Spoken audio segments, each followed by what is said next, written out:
很多人到了晚年，心里最放不下的，不是房子，不是存款，也不是过去吃过多少苦，而是一个很朴素的问题：自己老了以后，到底靠谁？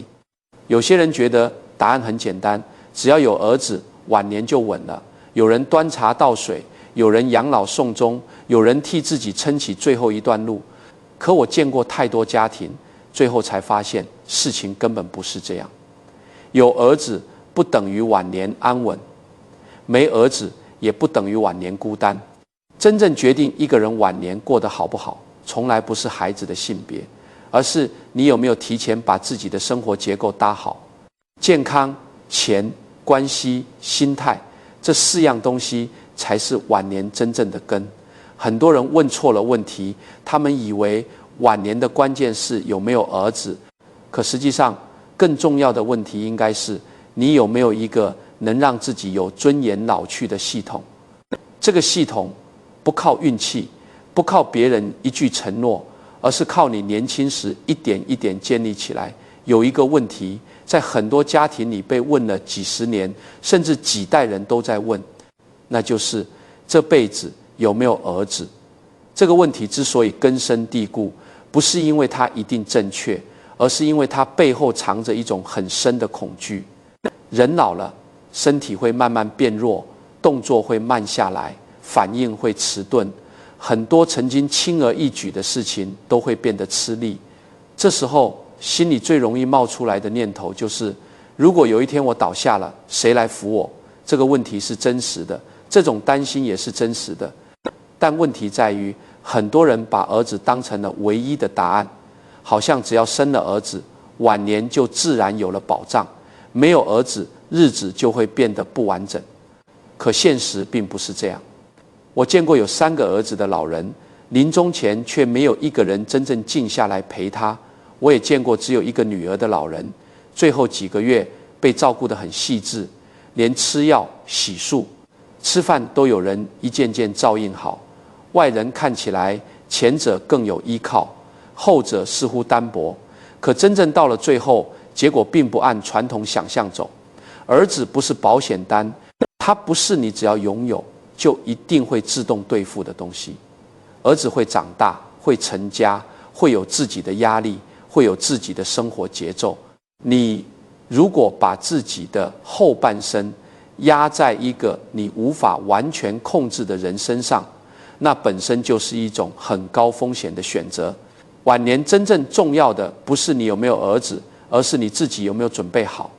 有一个词在很多家庭的观念里分量特别重，叫传承。过去很多人相信家里要有儿子才算有延续，才算有根。这个观念在过去的年代确实有它的理由。那时候没有太完善的社会保障，也没有今天这么多可依赖的制度支持。家族本身就是一个人活下去的重要支撑。儿子意味着劳动力，意味着继承，意味着这个家族可以继续走下去。可时代变了，很多观念一旦没有更新，就会从智慧变成压力，从传承变成负担。有些人嘴上说的是传承，实际上承受的是焦虑。老人怕家里没有儿子，怕香火断了，怕别人议论，怕自己这一支看起来不完整。而孩子从出生开始也被赋予了太多责任，仿佛他不是来生活的，而是来替整个家庭完成某种使命的。这时候儿子不再只是孩子，反而像一份长期合同。更现实的是，在今天很多家庭为了儿子结婚、买房、成家，把自己大半辈子的积蓄都搭进去。年轻人买房，父母出首付；年轻人办婚礼，父母出大头；年轻人创业，父母继续补。到了最后，老人手里的钱看似还在，实际上早就被一层层掏空了。很多人嘴上说这是责任，实际上这是透支。所谓应该，常常是财富最大的漏洞。我不是否定家族，也不是否定子女，我只是说，任何一种传统观念都应该服务于人，而不是让人被观念牵着走。香火是祖先的事，晚年是自己的事。一个人不能拿上一代的逻辑去绑住自己和下一代的一生。很多家庭到了晚年，真正让人累的不是钱，也不是病，而是家里那种说不出的气氛。有些家庭表面上什么都不缺，实际上情绪一直绷着。儿子夹在中间，母亲和妻子都希望他说话，结果他两边都不是人。今天母亲不高兴，明天妻子不舒服，久而久之，所有人都累。婆媳关系这件事最难的地方，不在于谁对谁错，而在于两代人、两个家庭、两种生活方式硬生生挤在了一起。一个老人往往是怕自己被慢慢边缘化，一个年轻人往往是想有自己的空间，一个想靠近，一个想保持距离，冲突就出来了。很多所谓的婆媳矛盾，其实底下藏着的是一种失落感。老人担心儿子成家以后离自己越来越远，担心自己在孩子生命中的位置慢慢淡掉。可越是担心，越容易抓得紧，越是抓得紧，对方越容易往后退。这就是家庭里最常见的循环。相比之下，没有儿子的家庭往往少了很多这种拉扯，尤其是只有女儿的家庭，晚年的亲情结构常常更细腻，也更直接。女儿通常更愿意听老人说话，更愿意记住细节，也更容易把照顾落到具体的日常里。今天吃什么？药带没带？衣服够不够厚？窗户关了没有？这些小事恰恰是晚年最真实的安全感。当然，我不想把女儿说成天然就比儿子更好，不是这个意思。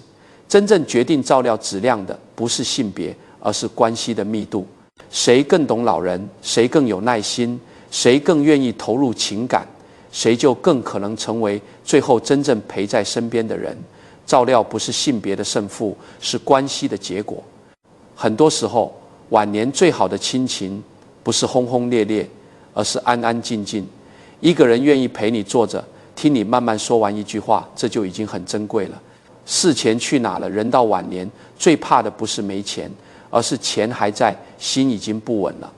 很多家庭看起来有房、有存款、有孩子，似乎什么都不缺，可等到真正需要用钱的时候，才发现钱早就被一点点分散进去了。儿子结婚要钱，孙子上学要钱，家里装修要钱，临时帮忙要钱，每一笔单看都不大，但一层层加起来，最后老人自己反而没有多少可自由支配的部分。这就是很多家庭最隐蔽的风险。最危险的不是一下子花光，而是慢慢被应该拿走。有些父母觉得，儿子买房我帮一下是应该的，儿子结婚我出一点是应该的，儿子创业我再垫一点也是应该的。可他们忘了一件事，你每一次应该其实都是在削弱自己的晚年安全感。钱这东西最怕没有边界。如果你年轻时没想清楚，到了晚年很多东西就会变得很被动。医疗要钱，照护要钱，应急要钱，生活也要钱。这个时候你才会意识到，真正重要的不是有没有很多资产，而是有没有随时能用的钱。房子不是现金，房子不能立刻救急。存款如果全都混在一起，生活费、医疗费、给孩子的钱彼此搅在一起，到最后你连自己真正能动用的部分都分不清。所以到了中晚年，一定要把钱的秩序建立起来。第一，留出日常生活费；第二，留出医疗和应急金；第三，留出一笔真正属于自己的安全垫；第四，才是考虑要不要帮孩子。顺序不能乱，很多家庭乱就乱在孩子还没站稳，老人先掏空，家里还没真正安定，自己先把底牌亮完。看起来是爱，实际上是把主动权交出去了。真正的孝顺不是让老人把自己掏空，真正的孝顺是让老人到了80岁还知道自己手里有退路。很多人年轻时拼命工作，以为老了以后最重要的是有人陪，有人照顾，有人替自己安排好一切。可真正到了那个年纪，你会发现，陪伴可以有，照顾可以有，但最重要的还是尊严。尊严不是说话大声，不是摆架子，也不是故作强硬。尊严是你到了晚年还可以决定自己的生活怎么过，今天吃什么自己能不能决定，什么时候睡觉自己能不能决定，钱该怎么花自己能不能决定，要不要住院，怎么治疗，谁来陪同，这些能不能保留一点自己的判断。如果这些都没有了，就算身边围着很多人，也不一定真的安心。真正的晚年照料来自关系，而不是命令。谁和老人最亲，谁最懂老人，谁最愿意花时间在老人身上，谁就最有可能成为真正的照料者。不是因为性别，而是因为关系足够近。很多老人到了晚年最容易犯的一个错误，就是把孩子当成自己的任务完成者。今天你来不来，明天你打不打电话，后天你陪不陪我去医院，好像一切都要有标准答案。时间久了，孩子会觉得自己不是在尽孝，而是在考试。亲情一旦被变成任务，温度就会下降。所以真正聪明的老人到了这个阶段，反而会越来越懂得分寸，留一点空间给孩子，也留一点空间给自己，不把孩子逼成自己的全部，不把自己活成孩子的负担。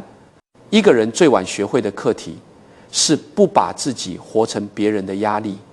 晚年真正的富足，不是有人围着你转，而是你自己还转得动；不是有人替你活，而是你还在认真的活。人这一生走到最后，拼的不是谁更热闹，而是谁更安静。年轻时，我们总以为人生靠的是赢，靠的是比，靠的是把别人甩在身后。可到了晚年才会明白，真正支撑一个人的，不是外面的喧哗，而是心里的安稳。孩子有几个，未必决定你晚年过得好不好；房子有多少，未必决定你心里踏不踏实；钱够不够，关系亲不亲，也都只是表面。真正决定你老得体不体面，活得安不安稳的，还是那三样东西：身体、财务、心态。身体是晚年的第一道门，财务是晚年的第二道门，心态是晚年的第三道门。这三道门里，任何一道都不能完全交给别人。身体这件事，年轻时不敬重，老了就会吃亏；钱这件事，年轻时不整理，老了就容易失控；心态这件事，年轻时不修，老了就最难安稳。很多人老了以后，最折磨自己的，不是病，也不是穷，而是放不下。放不下孩子，放不下过去，放不下那些没有说清楚的委屈，放不下别人为什么没有像自己想的那样回报自己。可人生走到这个阶段，最该学会的一件事，就是放下控制。孩子有孩子的人生，你不是他人生的主人；夫妻有夫妻的节奏，你也不是一切的主宰。你真正能做的，是把自己这一生过好，把自己晚年的每一天安排好。我一直觉得，真正的独立不是把自己关起来，而是即使有人陪，你也仍然有自己的判断；即使别人帮助你，你也不会把全部命运交出去。这样的独立，不是冷清，而是体面。晚年的富足，不是有人围着你转，而是你自己还有能力安安静静的把日子过下去。有一天，我们都会把那杯茶喝完，喝完之后，桌子还在，窗外的光还在，世界也还在，只是那一刻，你会很清楚的知道，这一生你是怎么走来的，又是怎么把自己送到这里的。